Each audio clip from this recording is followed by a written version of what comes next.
It's taken me 2 years or so to try and convince these two to come out, because there's been rumblings in the market that these guys are working together. And you gotta, if you don't know the German market, these two are fiercely competitive. Exactly. But they have come together and collaborated around a technology solution. And when you're looking at, again, the future of the business of TV, James mentioned it this morning, simplicity, buying, scale, and collaboration is at the heart of that. These guys have achieved it. So let's get straight into it. Just because you're right next to me, you can start here, Frank.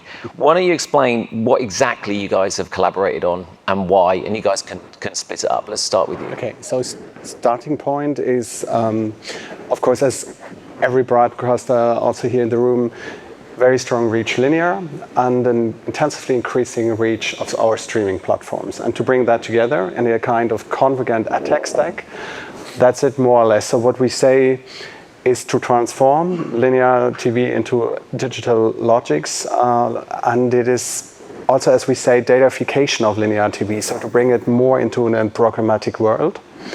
And it is most of all done to stay independent from American tech platforms. Yeah. So your market is very strong linear business. Yes. What is the split, linear to sort of digital, if you like? As in BVOD to linear viewership? You mean it in digital, or you mean linear? So linear, you can do it based on spend if you want, just the split. It's like 80-20. 80-20, right? 80-20. So it's a very powerful linear market. So your entire tech stack now is owned and operated by your two businesses. Is that correct? That's correct. Guido, from your side, why did you do this then? Okay, I think the main point is to be independent from the platforms and from their tech solutions provided by the tech platforms. We invested first time in tech in 2015 when we took a stake in Virtual Minds. And this was, the underlying reason was because we saw the self-preference in video advertising driven by Google.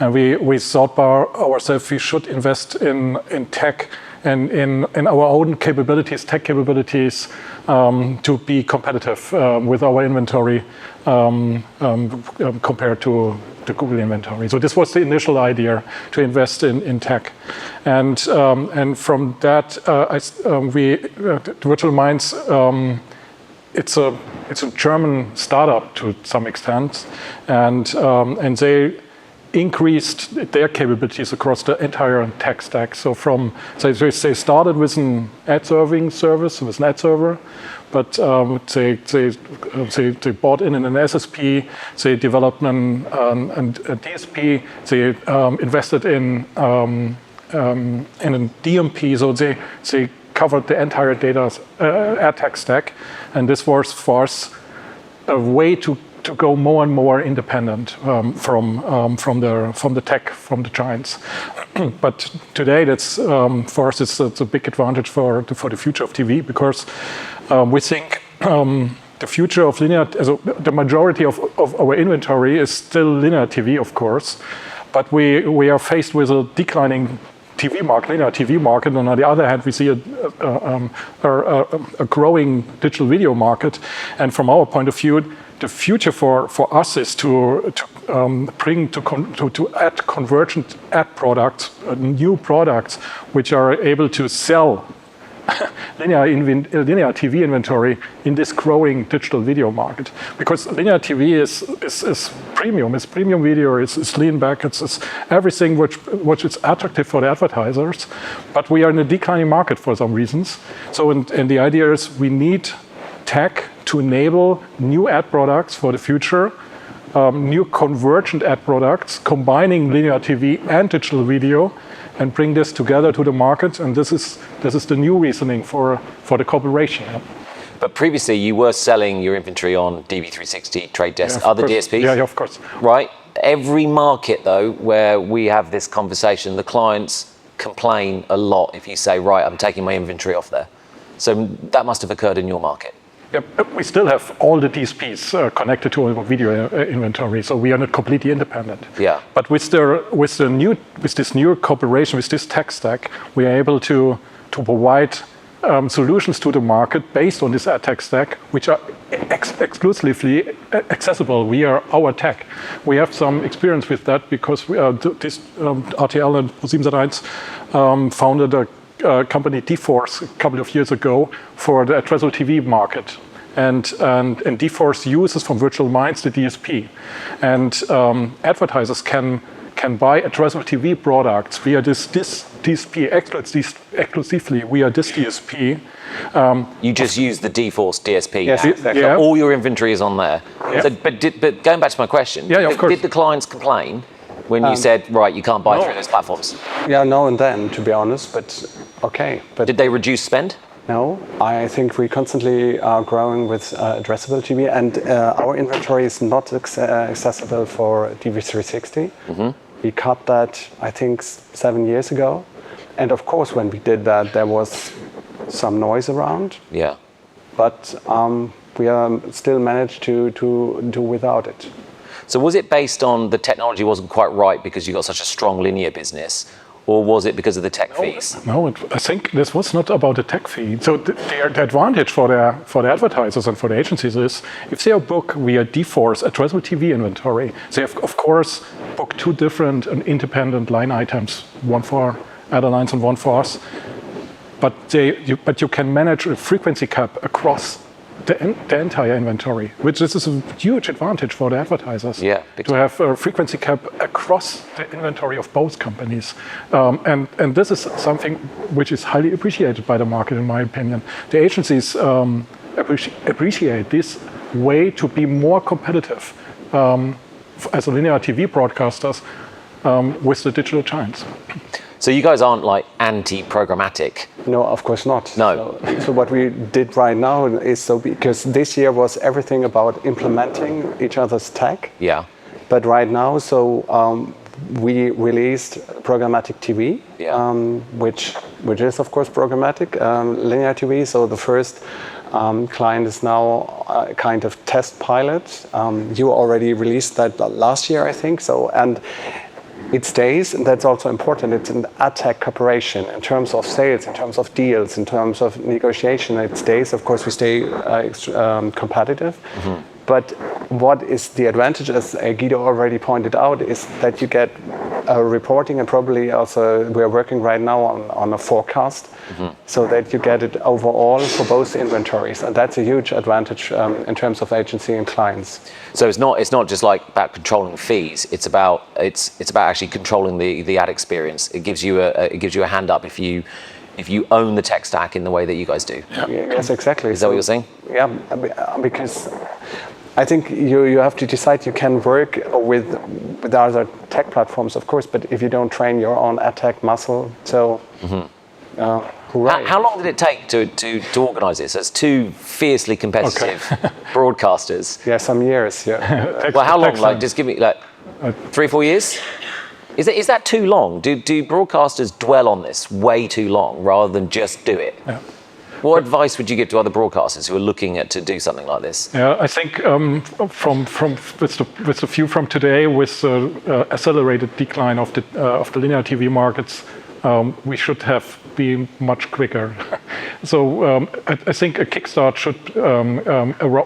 We made a kickstart because of the market changed so quick in the last 2 or 3 years. So, but it takes time. Of course, you have to discuss a lot of questions because both companies have invested in their own tech stack, and now they want to combine their tech stack. So there's a lot of questions. But the really fortune for us was that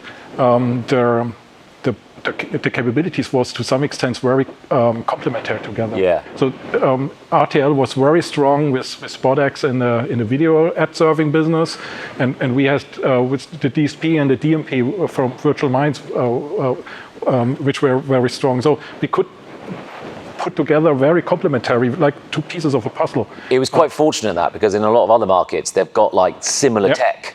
And then there's a few egos involved, and no one wants to bin their tech. Yeah. So it's a real problem. Are you realizing? Is it more efficient to work together? Have you looked at your P&Ls and all that sort of stuff? Have you realized that you're actually saving money, or is that not? Yeah, to be honest, of course, right now it's the implementation phase. So normally you don't save that much money in that phase, but if we go a bit further, and I think everybody knows how much you have to fight for data and tech budgets right now. So I think in the long run it will really pay off, and so at least I can speak for our budgets. It definitely will do during the next years, because you become, of course, much more. Is that next year as a hard number? You can see that it's going to pay off the investment.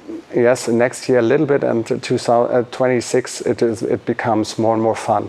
More fun in terms of efficiency. That's a nice way of putting it. This is not more and more fun for you in 2026. Yeah, but this is not. It's of course it's about efficiency, because we only have to focus on our capabilities and not on the entire stack. So this is of course much more efficient. But the main point is, as you said, are you against programmatic? No. Of course, we have to transform our linear TV business into a programmatic world, and perhaps we should make it a little bit more concrete to what this actually means. The idea is to put an ad server, a decision-making ad server, ahead of an ad pod, of an ad break, and make a decision a minute before the ad break will be aired. Which spots should be aired now? And we use live data, and we have a provider from Austria for live data, TV Insight, and we use the live data to make predictions about what is in the currency system, in our CHIC system. You mentioned CHIC. Also in our BARP system, it's called HEF in Germany. To make a prediction based on live data, what will be the target group now in the next minute in this ad break, and then the ad server makes a decision depending on this prediction. So this is something completely new for the linear TV world, for the one-to-many world, to have an ad server making a decision on live data. So I think this is the main idea to the innovation piece. Is that an aspiration, what you're talking about, or is that actually happening? Is that coming to market? What you just said, is that actually coming to market? Are you building that now? Yes. Is it available in the market now? Today? Okay. Today there was an announcement by RTL. How long do you think it will take in the German market to make your linear all addressable? Addressable? Addressable, yes. So it's like IP enabled. Yeah, but addressable, that's not the problem. So linear TV, programmatic TV is, of course, not addressable TV. No. So, but it depends on the market. So how much demand will be for linear programmatic TV? I think that will be new clients, if you ask me. So it will be not the huge TV spenders which we have right now. So much smaller tickets, but that will be long tail, in my opinion, first, who will respond. Going after the small and medium-sized businesses. This is a very important question. This is not about addressability. Addressable means one-to-one. This is our addressable TV inventory is one-to-one inventory. And we use spot replacement on HbbTV devices, so the smart TV sets based on the HbbTV 1.5. So it's about 5.5 million TV sets we can address, which are addressable. And we can place a spot replacement. But what we are talking is about not this one-to-one spot replacement. We are talking the combination of one-to-one, but one-to-many as well. So the ad server makes a decision, place the ads in an ad break or an ad pod, which will be aired one-to-many with all the reach of TV. So it's not a question of across both assets. Both. Yeah. So actually, a really dull question is how does actually that work in practice? Like if someone goes to D-Force, which is a great name, by the way, for a DSP. It's a pretty cool name. Sounds like sort of X-Men, doesn't it? But like, if they're going there and they're just buying their impressions, how do they know what they're getting? Like, how do they pick the inventory that they want, or do they just ask the impressions or the target group, and you spit out the inventory? How does that work in practice? Exactly so. It's a specific target group. And then you just have a deal for that, and the deals are probably pretty comparable. Yeah. Yeah, and that's it. So. Okay. Sounds bloody simple, doesn't it? All right. Last question. I'm getting the eyes. I'm not too sure why I'm getting the eyes. Am I over time? Okay. Right. Very quickly then. You have to have very short answers on this. How confident are you, as the two main broadcasters, in the next 5 years, that you can grow and thrive with, you know, we talked about the current headwinds in the market. You guys have obviously done a massive bit of innovation work there. How confident are you, Frank, you can have it first, that you guys can come out of this and grow and blossom and be a beautiful partnership and company? You want it very short, so I'm very convinced about it. Okay. So, no, but I think you have to really go deeper into it, why that is the case. But I think it's about convergence, it's getting more simple, as we already heard today. And of course, last but not least, it's about content. So, but when everything comes together, especially also with both of our streaming platforms, then there will be a blossoming future. Okay, blossoming future. Guido, final word. I saw it for the figure from Australia 2 hours ago. 80-20, flipped the other side. That one. And they were down. The linear TV market were down by 8% this year. Yeah. They expected the market down by 8%. So this is really a nightmare. So, but I think impressions aren't in that market, which is interesting. I think what our ambition is, we use these new solutions, these new tech solutions, and bringing new ad products to the market for combining linear TV and digital video, and we hope that we can maintain the current level. So we would expect that the linear TV market would be down in the next years, I don't know, with a CAGR of 3 to 4%, minus 3 to 4%. If we are able to stabilize the development using this new technology, and in particular the new ad products based on this technology, and if we are able to stabilize the linear TV market, it would be a super success. Our growth will come from our transformation to streaming, of course. So both companies have streamers, very successful streamers in the market, and the idea is very simple: stabilize linear TV by, how we call it, digitizing TV, make it like digital, and to stabilize the market and to grow with the transformation into streaming. Okay. This is basically the concept. It was a good answer. It wasn't a short answer, and that's okay, but it was a good answer. You guys have been great sports. You're here for the next couple of days. I think it's a brilliant bit of innovation going on in the market. They can talk to you about the ad products and formats that they're coming out with. Ladies and gentlemen, give a big round of applause for Frank and Guido. Thank you. Thank you very much.